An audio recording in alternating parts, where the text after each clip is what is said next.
Com o lançamento do novo filme do Quentin Tarantino, Era Uma Vez em Hollywood, o nome de um dos maiores atores do passado voltou a entrar em moda, que é o Bruce Lee. Nos anos 70, o Bruce Lee foi um pináculo, não só do cinema de ação, cinema de artes marciais, mas também da luta por direitos em Hollywood. A abordagem que o Tarantino deu para o Bruce Lee, para a figura do Bruce Lee, para a lendária figura do Bruce Lee, no seu filme novo, ela tem sido bastante criticada, inclusive pela filha do Bruce, que disse que ficou bastante incomodada com o tratamento que o pai dela, um ator de tanta importância, recebeu. Por conta disso, eu decidi vir aqui gravar este vídeo falando sobre a importância do Bruce Lee, não só em Hollywood, mas também pela luta dos direitos das minorias. E galera, como o tema desse vídeo é artes marciais, cabe lembrar que o nosso novo mangá, Kubidai Ryukyukenin, O Preço da Desonra, está aí na pré-venda.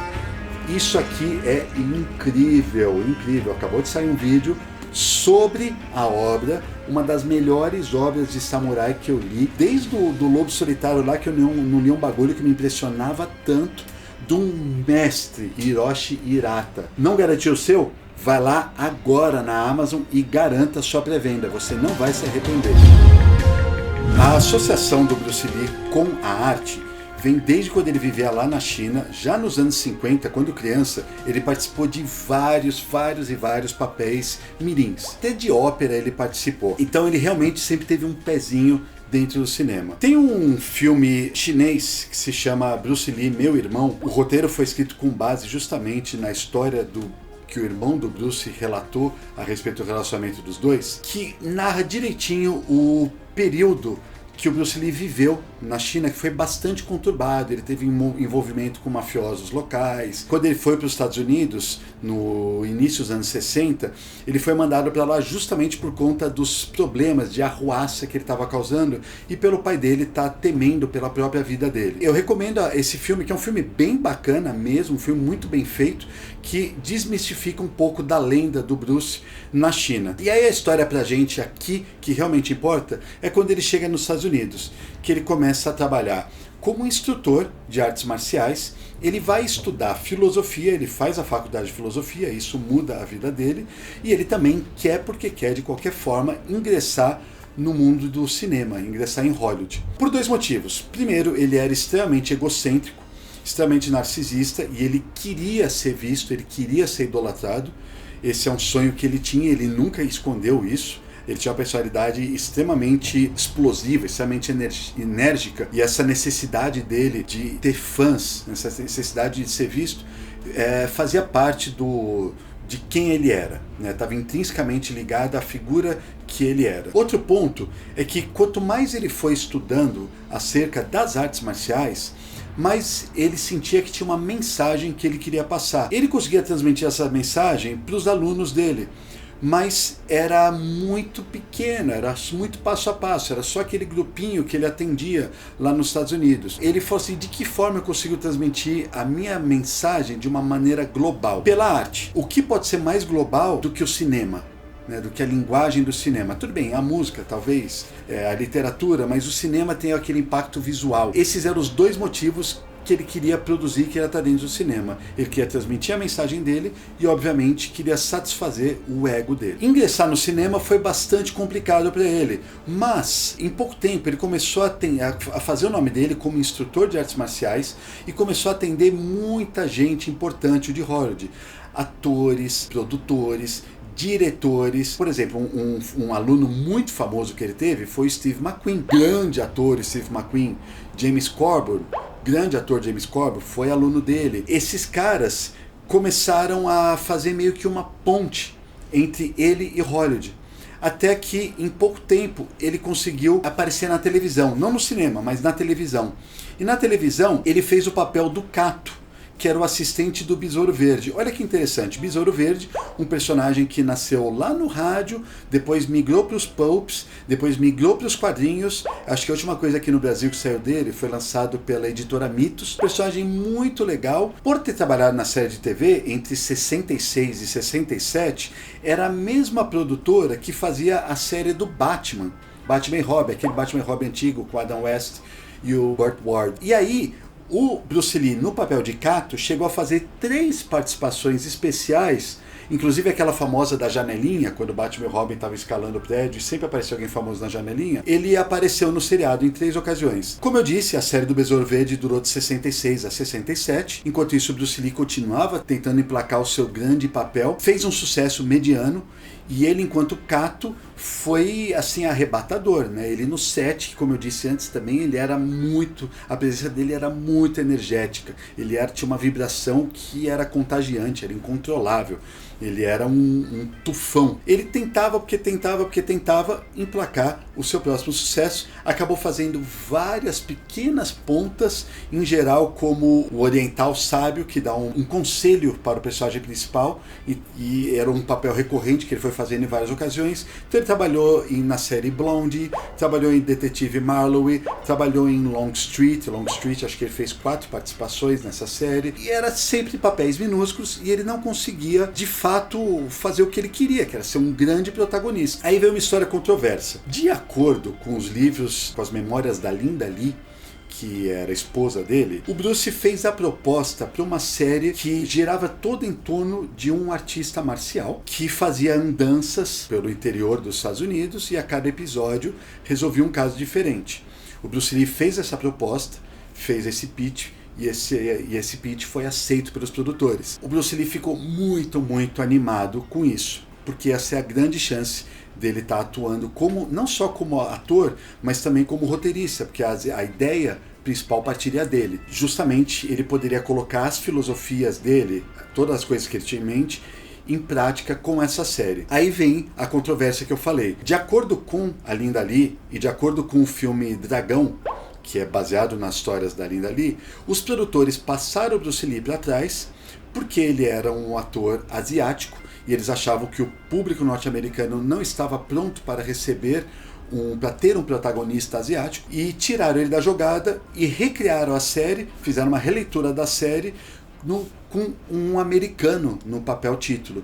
Essa série se tornou Kung Fu, protagonizada pelo David Carradine, e se tornou um enorme sucesso. O David Carradine disse que jamais ouviu falar dessa história, de que isso era uma proposta do Bruce Lee. Talvez tenha sido verdade, talvez não, mas ele jamais ouviu falar disso. Os produtores o abordaram e convidaram para o papel, e ele, que não é bobo, não é nada, aceitou. Não se sabe, tem 2 versões. Os produtores da série disseram que essa história nunca aconteceu e ficou dito pelo não dito. De qualquer modo, o Bruce Lee ficou tão insatisfeito com essa situação toda, com o cancelamento do Besouro Verde, com só estar conseguindo papéis coadjuvantes e, pior, todos estereotipados. O chinês que aparecia sempre tinha que falar errado, muitas vezes era um alívio cômico. Ele sabia do potencial dele, ele não queria fazer nada disso.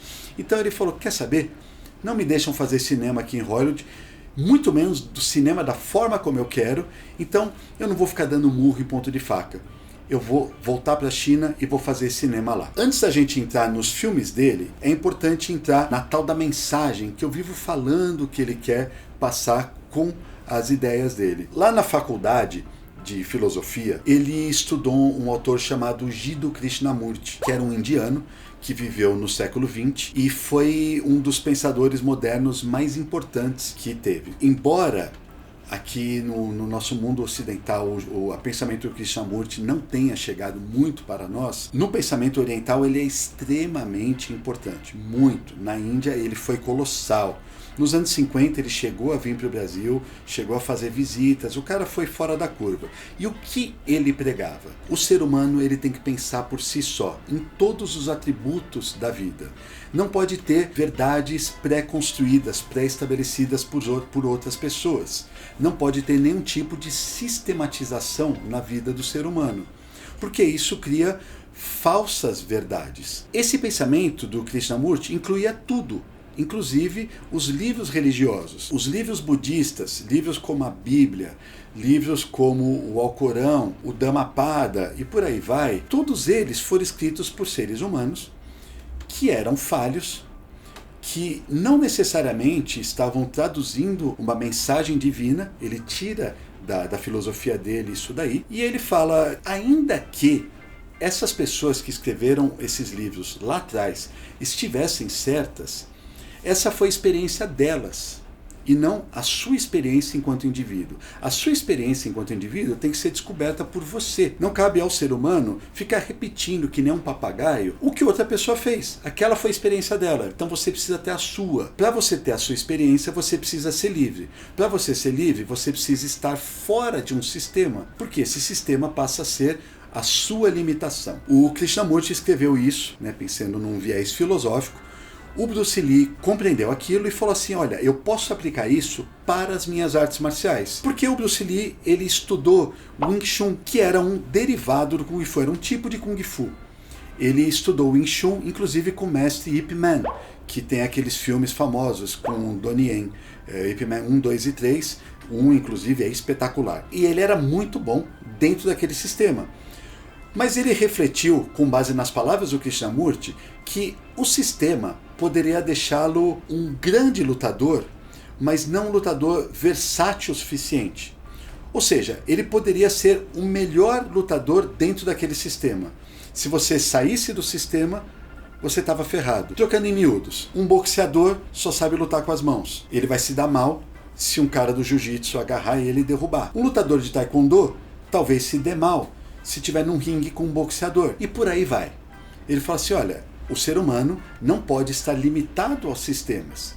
Logo, a minha arte marcial também não pode estar limitada a sistemas. Eu posso ser um grande lutador de Wing Chun, mas eu preciso ter todas as competências que o Wing Chun não abarca. Então, na mente dele, ele queria lutar pela liberdade do homem em todas as instâncias, inclusive na marcial. Essa era a mensagem que ele queria passar, por meio das suas aulas e por meio dos filmes. Now you put water into a cup, it becomes the cup. You put water into a bottle, it becomes the bottle. You put it in a teapot, it becomes the teapot.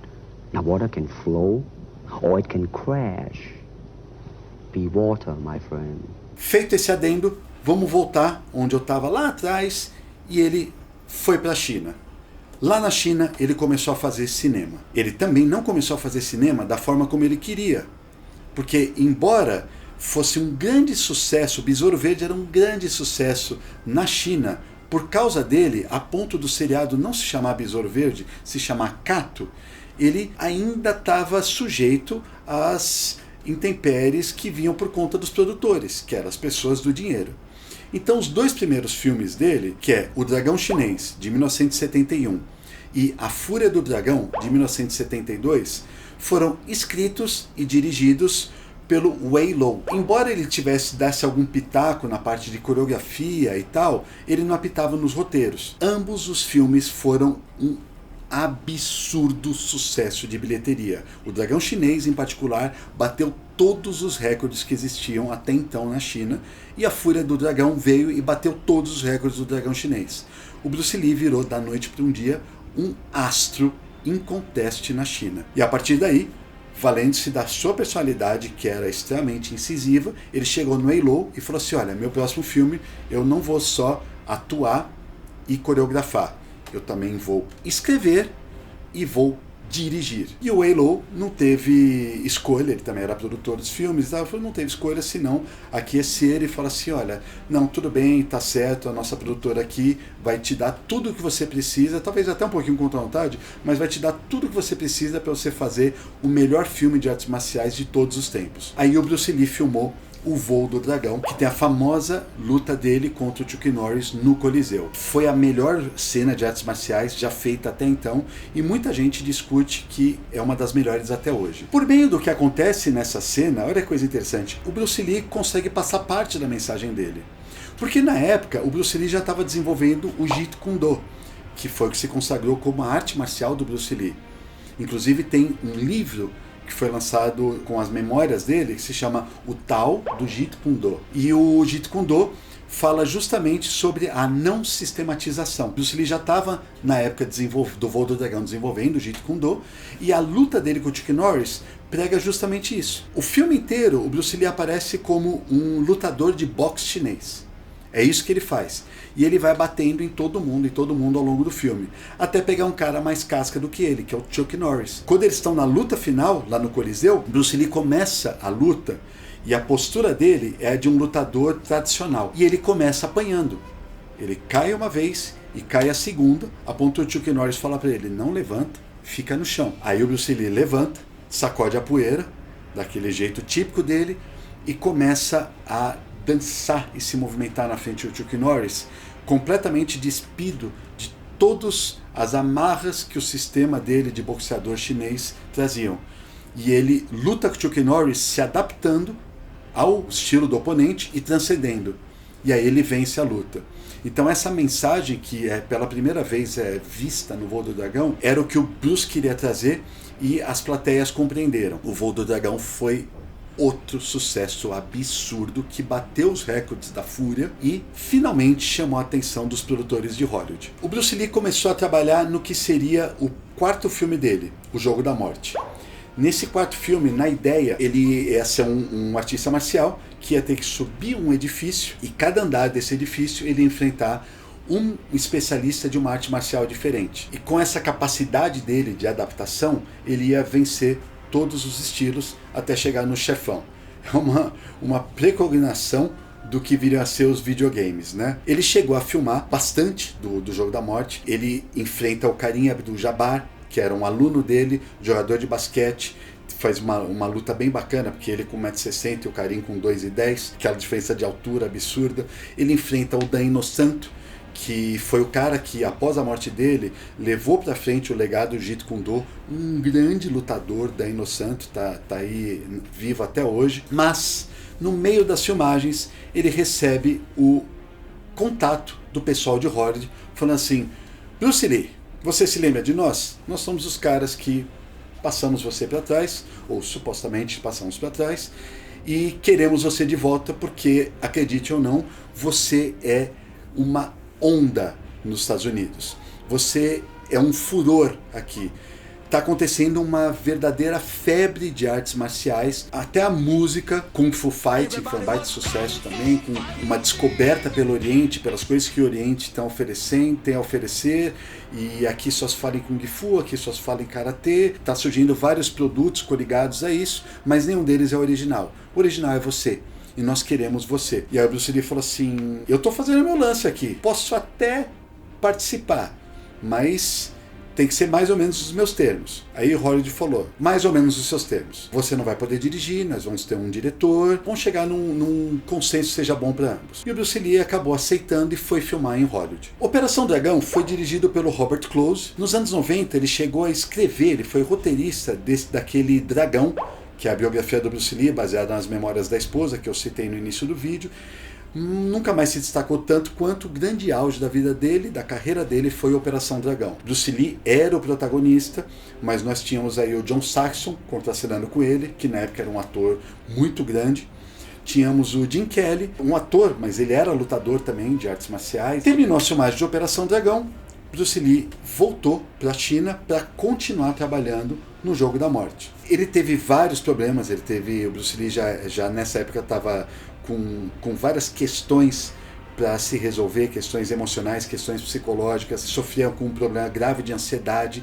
Dizem as más línguas que ele estava viciado em haxixe, porque ele não conseguia dormir, então era a única coisa que fazia ele se acalmar, e ele conseguia ter algumas horas de sono, porque ele era extremamente hiperativo. Ele perdeu muito peso, você olha as imagens dele do Dragão Chinês para o Operação Dragão, ele perdeu muito peso, começou a ter um caso extraconjugal. No final das contas, ele acabou vindo a falecer por conta de um inchaço cerebral, uma reação alérgica ao medicamento que ele tomou. Isso já tinha acontecido antes, ele tomou esse medicamento a primeira vez, o cérebro dele inchou, ele foi parar no hospital, mas não teve consequências mais graves. Ele não detectaram que tinha sido por causa do medicamento que ele tomou para dor de cabeça. Tornou a acontecer, ele estava justamente no apartamento da amante, ele tomou o medicamento, deitou no sofá para dormir um pouquinho, entrou em coma e chegou no hospital já com um inchaço e um derrame cerebral. Chegou no hospital e os médicos não puderam fazer mais nada. Por ele estar na casa da amante, isso daí acabou sendo abafado e só anos depois foi revelado, inclusive com fotos do laudo médico e tudo, também desmistificando aquela história de que o Bruce Lee foi morto pela máfia e de não sei o que lá. Mas Infelizmente, assim, nós perdemos o grande dragão, que não viu Operação Dragão estrear e não viu ele se tornar o maior ator de Hollywood no momento. Era o sonho dele se tornar o maior ator do mundo, ele virou o maior ator do mundo, mais conhecido com Operação Dragão, mas infelizmente foi um sucesso póstumo, ele não estava mais vivo para ver isso. Jogo da Morte ficou inacabado. Anos depois, em 1978, remontaram todo o filme e criaram uma história meia sola, terminaram o filme com um dublê. E Jogo da Morte, o filme Jogo da Morte de 78, é um filme muito ruim. Só presta mesmo pelas lutas do Bruce Lee. Contudo, anos depois, já nos anos 2000, saiu um documentário chamado A Jornada de um Guerreiro, do John Little. E o John Little fez esse documentário porque foram descobertas as gravações que o Bruce Lee fez do Jogo da Morte. Ele chegou a fazer uma pré-edição de uns 40 minutos do filme, de uma meia hora do filme pelo menos, e não aquela montagem tosca que foi pro Jogo da Morte.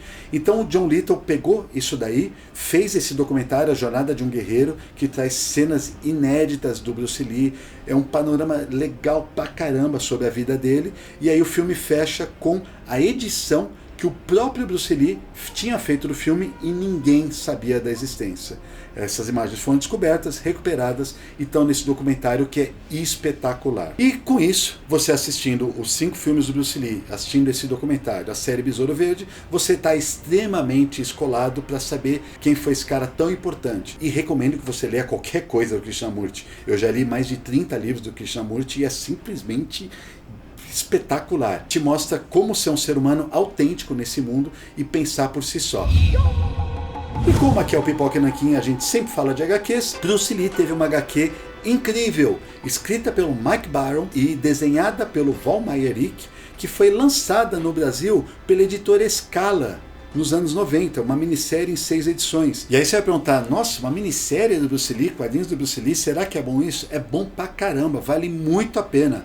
Mike Baron nessa época estava picando, ele estava fazendo Badger, foi em meados dos anos 80, tá? Inclusive tem uma história que o Badger encontra com o Bruce Lee, ou com um genérico do Bruce Lee, isso é inédito no Brasil, não me recordo direitinho, mas aí o que eu estava dizendo, o Mike Baron estava picando e a história é muito boa, vale a pena procurar essas 6 edições da Scala, embora seja papel jornal, não seja uma qualidade muito boa tal, dificilmente isso vai tornar a sair.